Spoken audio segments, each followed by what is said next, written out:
사람은 혼자 살 수 없는 존재입니다.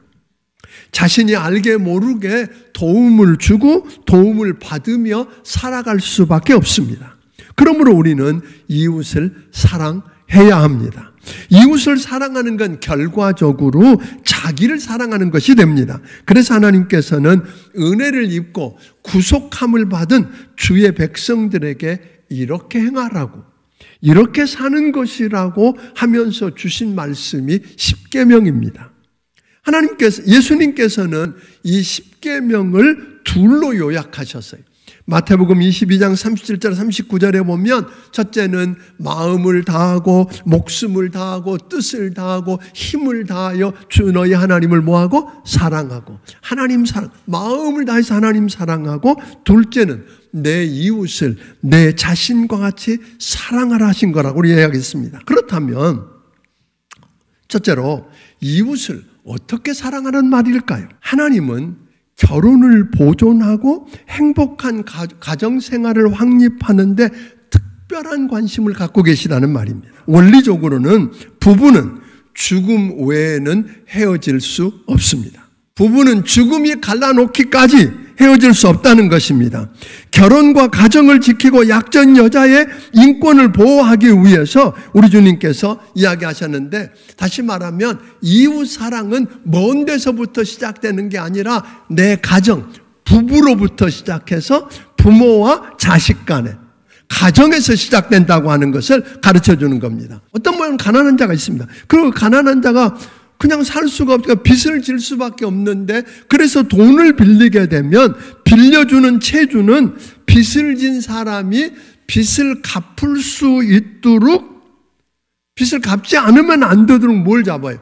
담보물을 하나 잡아서 전당을 잡습니다. 그런데 이때에 가능하면 뭐예요? 요것 없으면 안 되는 걸 전당물로 잡겠죠. 꼼짝 못하도록 갚도록 오늘 채무자의 생명을 보호해 주는 것이 뭐라?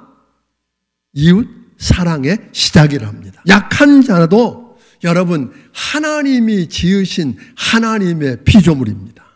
하나님이 존귀히 여기는 피조물이기 때문에 그를 보호해야 합니다. 하나님의 형상을 따라 지음받은 자가 힘이 없다고, 약하다고 그들을 물건 취급하면서 인격적으로 대우하지 않는 것, 하나님은 미워하십니다. 그들을 돈이 없어도, 가난해도, 힘이 없어도 여전히 인격적으로 대우하는 것을 가리켜서 이웃사랑이라고 이야기하고 계십니다. 8절 9절에 보면 공동체 전체에 급속하게 퍼질 위험이 있는 나병 같은 전염성이 강한 질병을 가진 자는 제사장에게 알리고, 여기서 이 나병은 마치 요즘으로 말하는 코로나 같은 것, 그렇게 이야기할 수 있을 거예요. 제사장에게 알리고 그 지시를 따라야 한다고 말합니다. 하나님의 종을 통해서 전달된 하나님의 말씀에 순종해서 공동체가 위험에 빠지지 않게 하는 것, 그게 뭐라고요? 이웃사랑이라는 거예요. 곤궁하고 가난한 품꾼, 제3세계에서 돈을 벌어보겠다고 온 사람들을 포함해서 그들을 학대하거나 무시하거나 함부로 대하지 말고, 일한 품삯을 고용주에게는 하찮은 거지만 품꾼에게는 생명줄과도 같은 것이니 최소화하지 말고 어떻게든지 깎아서 할 수 없이 일할 수밖에 없게 만드는 그런 일을 하지 말고, 또 그 돈 미루지 말고 당연해 주라는 것, 당연한 것 같은 권리를 내려놓고 긍휼을 베푸는 것, 이것이 뭐라고요? 이웃사랑입니다. 16절에 보면 공동체 안에서 어떤 사람이 살해가 되면, 그 다음에 살인자가 밝혀지면 어떻게 돼요? 그 가족들이 나서서 잔인한 피해 복수가 시작되는 거예요. 우리 누군가를 죽인 사람만 죽이는 게 아니라 그 사람과 그 가족과 그 종들까지 죽이는 일들이 일어났었어요. 무죄한 자를 보호하는 것이 하나님의 사랑입니다. 소위 장막절이라고 하고 초막절이라고 일컬어지는, 요즘으로 말하면 추수감사절이 되면 성중에 있는 고아와 과부와 나그네들을 다 초청했어요. 그래서 저들과 함께 먹고 함께 즐거워하는 잔치를 열었어요. 이를 위해서 신명기에 보면 매 3년마다 매년 11조를 드리는 데다가 플러스해서 매 3년째 되는 애는 11조를 한 번 더 하는 거예요.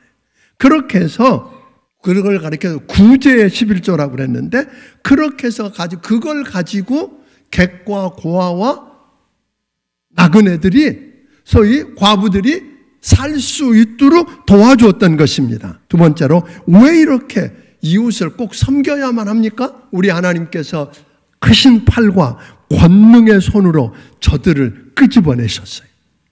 애굽의 모든 장자가 죽던 날, 어린 양을 잡아서 피를 문설주에 발랐던 그 유대인들의 집은 죽음의 사자가 넘어감으로 저들을 구속하셨고, 아멘? 저들을 구속해내셨어요. 그래서 저들이 자유케 된 걸 기억하라는 거예요. 싸워서 얻은 거 아니잖아요. 데모에서 쟁취한 게 아니잖아요. 하나님의 은혜로 했다는 거예요.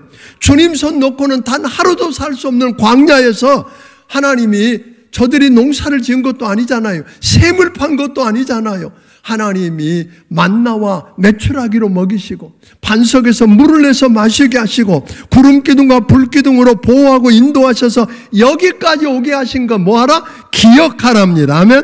받은 은혜 때문에 이렇게 이웃을 사랑하라고 명령하시는 것입니다. 그냥 말로가 아니라 여러분의 삶에서 이것이 삶으로 보이기를 주의 이름으로 축원합니다.